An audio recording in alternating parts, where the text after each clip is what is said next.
something, but up here I got something to lean on, so I'm going to stay up here. I'd like to start today with a very, very familiar passage, but in a little different translation, so maybe that we hear it a little bit differently. And that's Psalm 23. And my able assistant back there is going to pop it up for me, right?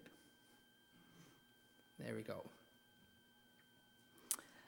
The Lord is my shepherd. I have all that I need.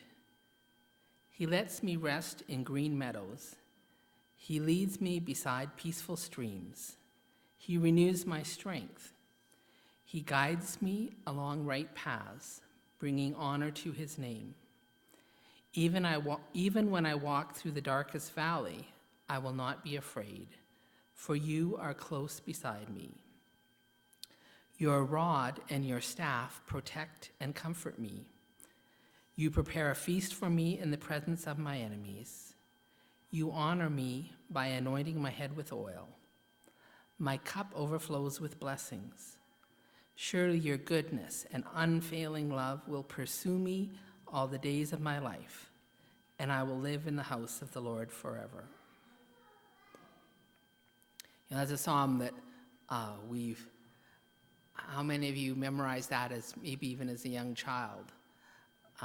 It's one that's very familiar to us, and yet there's a reason it's so precious to us, because it reminds us of just the protection and love of a shepherd that God is to us. And as I share a little bit more, this is just the psalm that kind of came to my mind as I thought back over my trip. You know, when I opened up my Facebook Messenger I looked back, it was April 23rd, and here was a message from Myrna Dipert saying, we're going to make a trip back to PNG, would you be interested in coming along? And I did not know what adventures and what blessings the Lord had in store. After more than 22 years, I had kind of come to the conclusion that that was just not ever going to happen. I wasn't sure I'd ever get back to PNG, and I wasn't sure that if I did go back that there would be very many familiar faces there. Because I'd been teaching at a school, well, what happens at school? People graduate and they move on. And, in 20 years, things change and people shift around. And yet I had a hunger to go, and I really felt I needed to know, okay, is this just my idea or is this the Lord's idea? Sometimes you're kind of, I think we always need to seek the Lord's guidance, but sometimes we're kind of surprised when he wants to give us a good gift. We think, like, would you really do that for me? As I prayed, that I came to see that this was a gift. This was his plan and his timing, and that he was opening the door for me to go. As I planned to go, the thing that came to me that was my real desire, I just had the word people. I thought, Lord, I don't really care what else happens, but could you let me have the chance to find some of those old friends and students and church members and the families that I'd worked with. And so I put a little note on Facebook, and all of a sudden, all these people popped up. And, I was counting this week, and I counted more than 40 people that I had worked with that I was able to touch base with, either in Australia or Papua New Guinea. And, it was just amazing how God arranged that.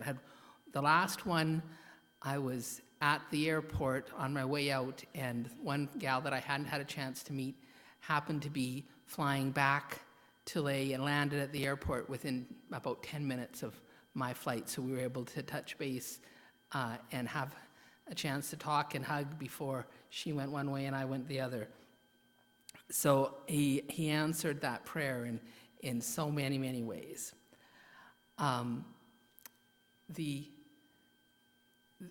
The reason that we went was because of the the need for help at the school, and also we wanted to go into the village of that we'd visited before, and that was Imani, and we're going to see that in a minute.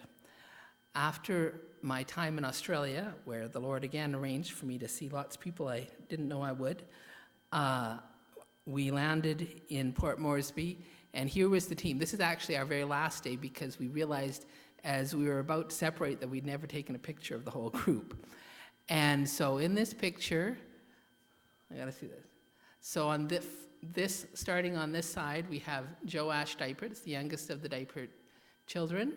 Then we have Dylan McConnell, who is Bob and Myrna's grandson. Then Lonnie McConnell, their son-in-law. Denali, their granddaughter, who is just about, who I find this hard to believe, is just graduated from high school and is about to start a nurse practitioner program. So she got some extra practice in on this trip. Then Bob and Myrna Diapert, their youngest granddaughter, Olivia. She is 7, and she had a wonderful time. She is not scared of the mud, I have to say, or much of anything.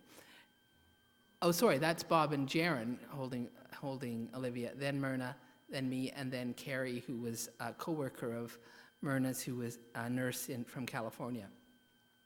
So we at the last minute, we took a picture before we all separated. When we landed, even when we landed that first day in the airport, people came to meet us at the airport because we were only there for a couple of hours, and we had a chance to visit and catch up with some people that were mostly toddlers the last time I saw them. And then together we took a flight about 45 minutes to the north side of the island to Ley. You know, Ley is called Rainy Ley, like that's what everybody says, Rainy Ley, oh, you're going to Rainy Ley. Was somebody praying for an umbrella? Because, you know, we were in Ley about 10 or 12 days, and it didn't rain till I left on a Monday morning. Sunday afternoon there was a shower, and Monday on my way to the airport it rained like normal. It's like it always rains in Ley, like every day. And I was one of the things I wondered about, okay, what will it be like in July in Ley? And there was rain kind of different places, but it really was like the Lord had placed an umbrella over us. Apparently, some of that rain was landing here while I was gone, from what I understand. But it just one of those cool things that the Lord does for us. So we landed at the airport outside of Ley. The Pastor Michael, and a bunch of people from the church were there to meet us and take us in. It's about an hour drive into the city. And we landed at the SIL, which is the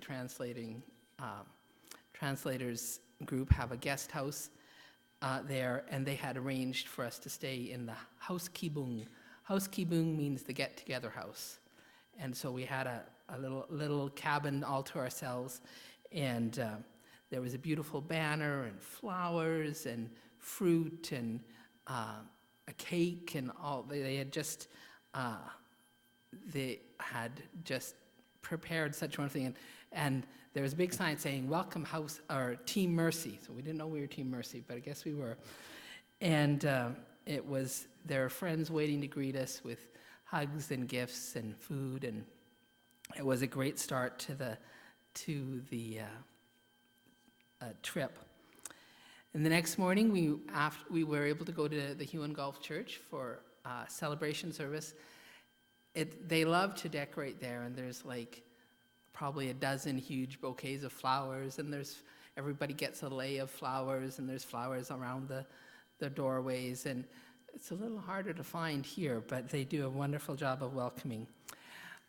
And then, because of some logistics, we discovered that we needed to leave immediately for the Highlands. We used to be able to catch a plane to Imani from the Ley airport, but there's been some political things, and so MAF doesn't fly there anymore, so our only option was to go up into the interior. And so we went quickly to the grocery store. We should have spent a little more time in the grocery store. Grabbed everybody went around, grabbed some food, and then we climbed in the little bus, the PMV, public motor vehicle, and headed up the Highlands Highway. I figured it out, it's about 200 kilometers, takes about 5 hours. So that's about 40-kilometer average, which I'd say that's probably it. If you've driven across Main Street in Sedgwick this last week or two, you kind of know what the road is like. There's a little bit of pavement, then you drop off, and you go bump, bump, bump, then you climb up, and then you swerve, add a little more honking and some cave-ins, and you'd be just like the Highlands Highway. So we went up to Kainantu, up in the interior, and the next morning headed out to the airport praying for some sunny weather, because it's when it's cloudy, you can't get there, right? And we had booked a flight. We had to take 2 trips because you can only fit about 8 people on the plane. But we headed out, then I think we had to be there by 6:30, 7 o'clock in the morning, so you could, just in case anything opened up. So we spent a few hours there, and then the skies cleared, and we decided to send the first group in of the 2 nurses, because that was a key thing, and the medicine, and then the other gals went. And so they headed off. It's only about a 15-minute flight. Say 15-minute flight, 4-day walk. So we pick, and plus 4-day walk would mean I probably would never arrive. So they headed out. We sent the first group. They were able to land half an hour. 40 minutes, the flight was back, and the rest of us climbed in, and soon we were landing in Imani. Our hostess for the group was another Myrna. We called her Myrna, kind of kept us straight, and she's actually Bob and Myrna's namesake. Her father was the pastor in Imani that was mentored by Bob and Myrna, and she's named after Myrna, and one of her brothers is named after Bob, and long connections with the family. Myrna's a teacher who lives in Lay, but she'd also had helped get the school going in Imani, and she had arranged for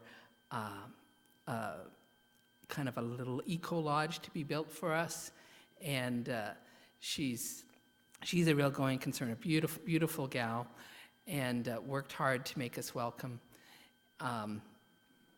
So we landed on the airport airstrip, which is kind of like this little grassy field between some mountains, and then we headed up the. I'm losing my track here. We found the people waiting for us and ready to carry our luggage, which is good because I don't think I would have made it up the mountain with the luggage. It's about maybe about a mile up the mountain. Lots of rock. They have built a path with lots of rocks and kind of hedges along the way to separate us from all their gardens, except that it was kind of rainy, and it continued to be kind of rainy. So then there was mostly mud spiked with rocks that made our life kind of challenging. At the top of the hill, halfway up the mountain, was a plateau where they had built this brand new lodge that we could stay in. They built new outhouses for us with seats, and they had built some shower enclosures where we could take our bucket in. And she had even taken a bunch of, I think she said about 14, 15 bamboos, pipes, and had piped water from up the mountain, a stream down. So just beside our house, you could go over and fill up. You didn't have to climb down the cliff to the river, which was a big blessing. And so we were the first people to stay there. Because it was brand new, there was a lot of things planted, but mostly there was mud. And so getting up and down that little ladder became a bit of a challenge. The very first morning, Myrna was climbing down, Myrna Diapert, and her foot went one way and one foot went the other way, and she kind of sprained her knee. So I think the Lord was carrying her because she was still able to make that trek up and down the mountain for the next 4 days. So we were walking very carefully. Imani is a village of about 800 people. there are basically no services. There's no electricity. There's no contact with the outside world except by radio in the clinic. There is the small clinic that's sponsored by the Nazarene Church there. You survive by what you can grow. So that's mostly sweet potato, taro, some cooking banana, fruit. They do have a few pigs and chickens, but you kind of save those for special occasions. They grow some coffee, but I don't know, what do you pay? What do we pay for a pound of coffee here?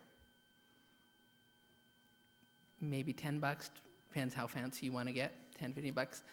If they ship it out, plane doesn't come unless someone books it, but you can sometimes ship your coffee out by plane. You make about 10 cents a kilo. That's a lot of work for 10 cents a kilo.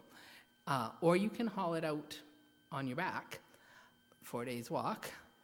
And actually, when we were there, they had just received word that one of Myrna's uncles had taken some coffee out and sold it, and on the way home had drowned in the river.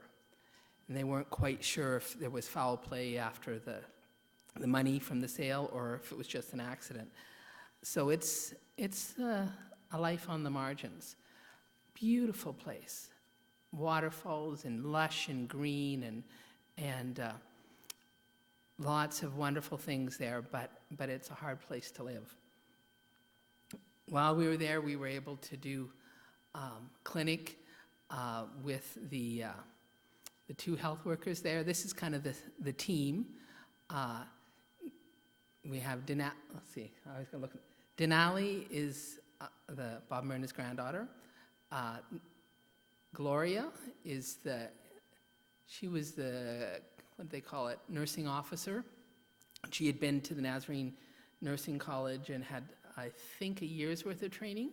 Then Myrna, then Nindo, who was the community health worker. These are both women from other places that have come to work there. And then Carrie, Myrna's friend that's a nurse. They saw, well over 100 people.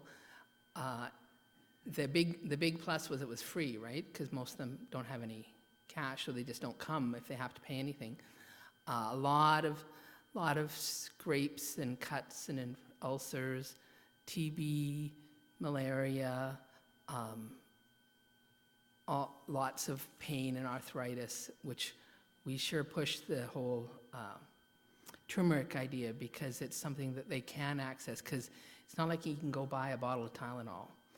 And I remember one fellow, he had an ulcer about this big on his leg. He said he'd had it for 9 years. And you're in the mud all the time. It's really hard to keep things clean and to stop infections. They're tough people just to survive. One of the things that one of the pilots shared with us was that last year there was a measles outbreak. And I'm sorry, I don't have very much patience for people that refuse vaccinations. When the pilot brought the vaccine to Imani, they were running short. This is pretty common. Like they have a polio outbreak because they don't have vaccine or money to pay people to go and do the vaccinations and so on. But he came last year with measles vaccine, but he was running out. And so you should have 2 shots, but they only had enough. They said, well, you could do 2 shots for some of them, or you could do 1 shot for everybody. So they said, okay, we'll give all the kids 1 shot and hope it helps. I said he came back, I think it was about 4 months later, and in Imani, 5 children had died of the measles. But then he went to the next village on his trip where they had no vaccine and 25 children had died. So even the 1 shot had made a tremendous difference. And yet when's the last time that we had someone who died of measles, right? We take for granted that we have those basic things.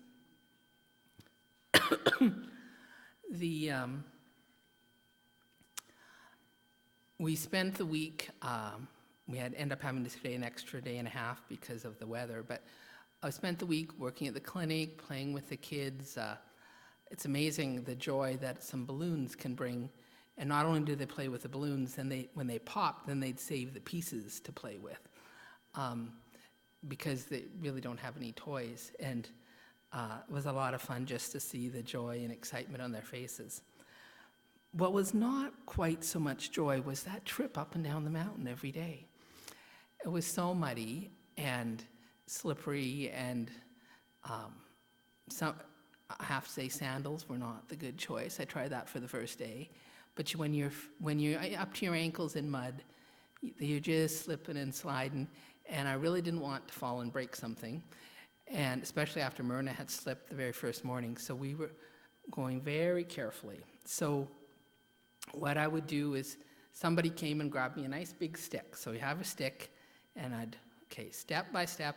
And then I'm sure they were looking at all these white skins and thinking, what is your problem? But they were so patient and gracious. And sometimes it was a kid, sometimes it was a grandpa. Somebody would come along and hold my hand. So I'd have my stick in one hand and somebody holding my other hand, and we would go down the mountain and up the mountain. We started kind of wandering through the coffee gardens and sweet potato gardens because they were less rocky and longer, but not quite as slippery. But it was quite a hike. It would take, a good 45 minutes or so to get up and down the mountain. And as I went up and down,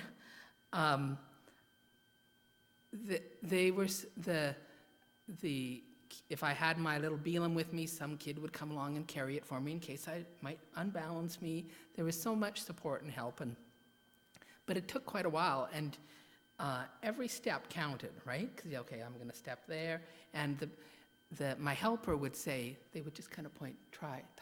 They would point me over, here's a solid rock. Oh, there's a little drier spot. Let's climb up on the side and see if we can hang on to this. And they got me safely up and down. But as I made that trek, I started to hear an echo in my head, and it was from Isaiah. Do you know that verse?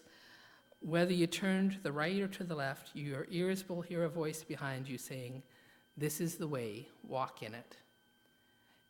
And that's what it was like. Step by step, someone would say, step there, step there. This is one of my helpers, and you can see my stick. I didn't take too many pictures on the treks up and down because I was mostly hanging on to stay up.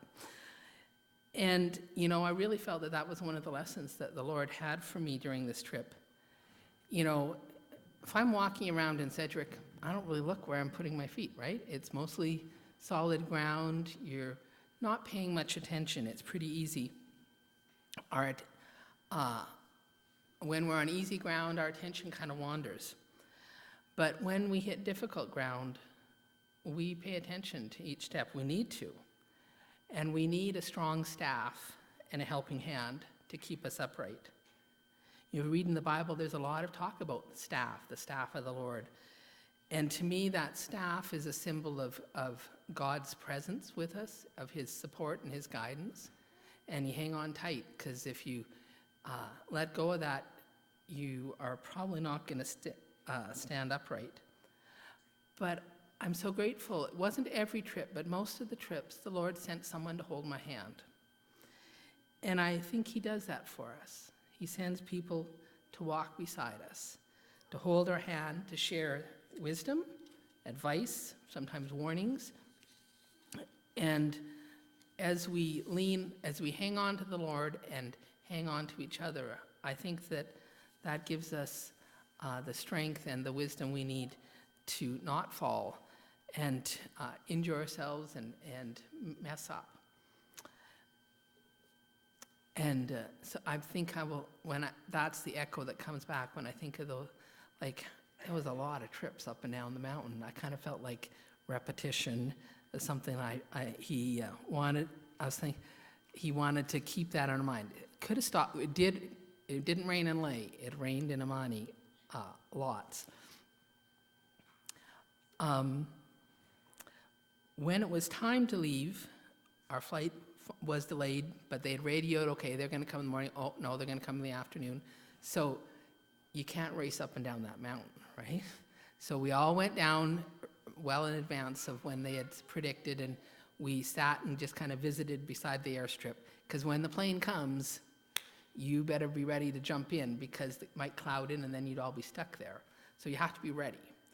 And we were kind of starting to wish we'd brought more groceries by that point, because we wouldn't have starved. There was lots of sweet potato, but too many days of sweet potato and not much else, we might have been kind of feeling it.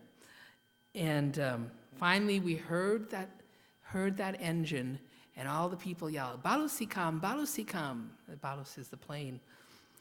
And so we all rushed up to the airstrip, right onto the edge of the airstrip, and the plane came, and you could see it, and it came and landed and rolled right up to the top of the airstrip, and it stopped, and the pilot hopped out, and we're like, and usually he's like, "Okay, come on," but he didn't. He went and he started opening underneath the bottom of the plane, and then he pulls out these ropes, and he hooks them onto the wheels, and then he goes, come.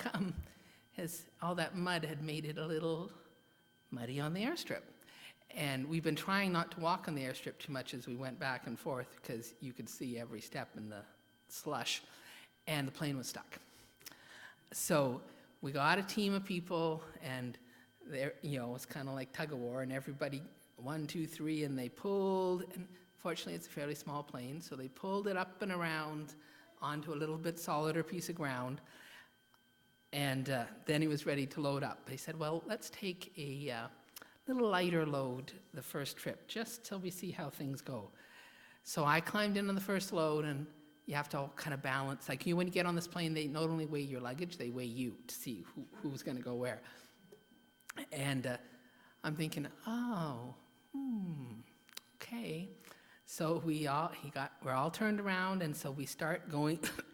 We're going to kind of go, psh, psh, psh. And we're like, okay, Lord.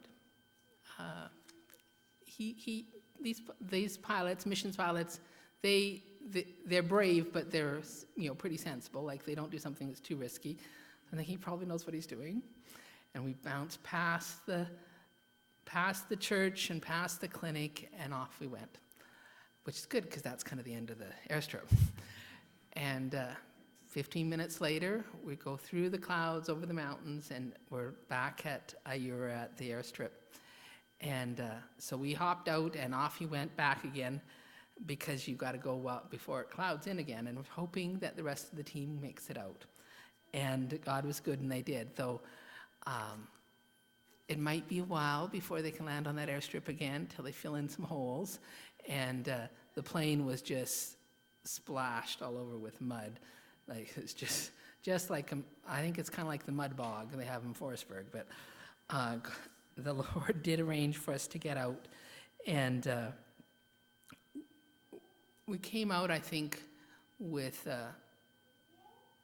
just that a reminder again of how we have what we have that we take for granted, and yet that God is still with us, whether we're in the most remote corner of the world or but right at home, that he continues, and just like he is with the people there and is giving them good gifts, that he's giving us good gifts as well. Once everybody was out, we hopped on another PMV and headed back to Lay, and we were pretty happy to get to showers. In Amani, they had a little shower thing, but it's mostly raining by the time you get to the shower, so you're kind of like, I don't know if I need the bucket or if I just stand in the rain, and then once you're washed off, then you have to kind of try not to slip on the mud as you make your way back to the house, and so to be completely clean was kind of nice. Our last week was spent at the school. We didn't have the chance to work on the erosion of the from the river. They've had an engineer draw up plans. It looks like it's probably going to cost at least $100,000 to do that. But the city is working on a diversion project, and then they're going to put in. Someone's given them, I can't remember, 30 or 40 shipping containers, those great big like a sea can. And I think the plan is to line them up on their end and fill them with rocks, and then that'll be kind of like the retaining wall. And I think I have in my bag the options if anybody that's technical that'd like to see that. But between us, the team had been able to raise just over $12,000 US, and so that'll be a good start with what they've raised to continue to work on that project. So we spent the next few days doing some painting. This is, the school when I left was 2 buildings and I think we had just gone up to about 200 students. Now it's at 400 students, about 40 staff. They put up 3 or 4 more buildings. One of the things that we did while we were there is in-service for the teachers. We were there in the middle of their three-week break, in the middle of their holidays, mid-year holidays. 20 of the staff showed up for this in-service. And then it's not like they're getting paid, middle of their holidays. So I was really, because I didn't know, they said, we want to do this training. I was like, well, who's going to be there? But 20 of them came. And I think basically anyone who hadn't already left for another province or something came for that session. And what a blessing to hear them share how this school was their mission field, that they not only valued doing good academics and so on, but they wanted the school to be a place where the children and the families had a solid foundation of faith and understanding who God is and what He wants from them. And that was just a real blessing to know that God continues to work in the school through them. The motto of the school comes from Ephesians 5, live as children of light, find out what pleases the Lord. That's what the Lord gave us way back in the 90s, and that's still what their goal is, and that was awesome. I can't remember what else. Oh, I think there's another picture of Jaron doing some painting. We did dark green seems to be the color of choice, so we painted a lot of green doors. Oil-based paint, which I hadn't used for a while, so that was kind of fun cleaning up. But just to kind of do some sprucing up, and there is the maintenance staff at the school, but I think they just need a little bit of direction. So Bob and Joash Dipert spent some time working with them and helping them kind of plan out how they can continue to do maintenance at the school. I have one more story I wanted to share, and it's a story about answered prayer. On our last day in lay, when we were all together, the church wanted to do a farewell feast for us. They call it a mumu, where you cook the rocks and put the pig in there and cover it up and veggies and stuff and cook it in the ground, which is a very traditional celebration. And so Myrna decided that we should make some brownies, because most people don't have ovens to bake with. And so she figured brownies would go over pretty well, which they did. We had one little guy standing, the table's here and the brownies are here, and he's just like this, waiting for permission to try some of that. So we decided that we need to get a few more supplies. So first we went down, there's a big, huge open-air market where you can buy vegetables and crafts and flowers and meat and whatever, which is always a fun place to go. So we went and got a few things there, and then Myrna there's a special chocolate bar she wanted to grate on top of the brownies. So we said, okay, there's a grocery store down, we call it in Top Town, where the kind of main shopping district. And so we went and we're kind of looking around there trying to find a few extra supplies. And all of a sudden, we heard someone say, Myrna, and we turned around, and here was this face. This is Gabby.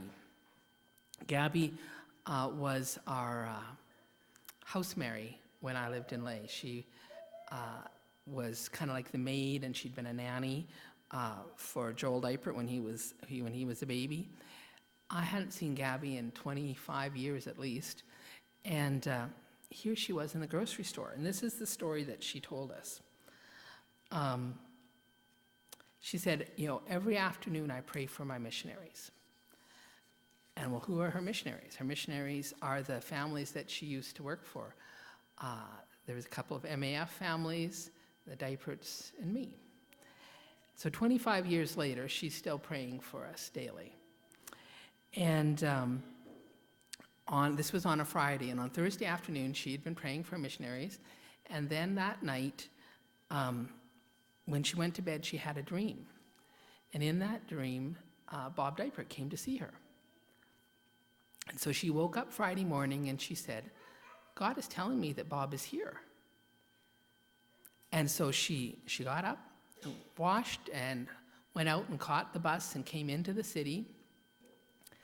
And so first she went to the market, and she went up and down. There's thousands of people at the market. So she went up and down, looked around. She couldn't find us there. So then she thought, okay, she would go over to Top Town. And she started just going up and down the streets. And finally, she saw this white man standing at the ATM. And she said, I think it's him. So she came up behind him, and quite quietly, and Bob is pretty deaf, but quite quietly she said, is that Bob Diepert? And he turned around, which I think was God's intervention too. They even heard her, because he sure didn't hear a lot of things I said. And he said, and there she was, Gabby. And then he said, oh, go over to the grocery store. Lois and Myrna and the rest are there. And that's how she ended up finding us in the grocery store. And as she shared that story, I was like, 25 years of prayer, that explains a few things. And I had a couple other people who said that we pray for you daily. I thought, Lord, these are people who most that I haven't had contact in 20 years, that they would continue to pray for me. What kind of blessings and protection that I've been blessed with thanks to those prayers. That's amazing. And then I thought, not only that's amazing for the answers that I've received, but for her, that she would have been praying and that God would give her that vision, and that not only that God would answer her prayers, but that she would believe and follow through, that she would put feet to her prayers and literally go and start searching the streets for the answer that God had given to her. He is a trustworthy shepherd. Leads us in trustworthy paths, whether they're rocky, muddy paths up and down the mountain, or whether they're easy, level paths in the main streets of town. I want to just remind us that He will meet our needs, that He will give us abundantly more good gifts. And I wanted to finish by reading that psalm one more time. The Lord is my shepherd. I have all that I need. He lets me rest in green meadows. He leads me beside peaceful streams. He renews my strength.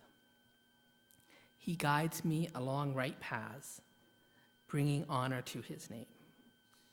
Even when I walk through the darkest valley, I will not be afraid, for you are close beside me. Your rod and your staff protect and comfort me.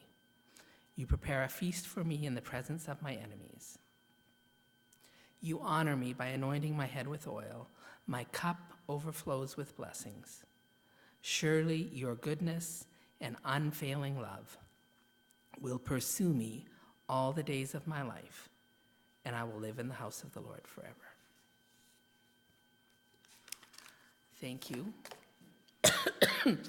I hope that some of those images that God has given me will be a reminder to you of what kind of shepherd we have that cares for us and leads us.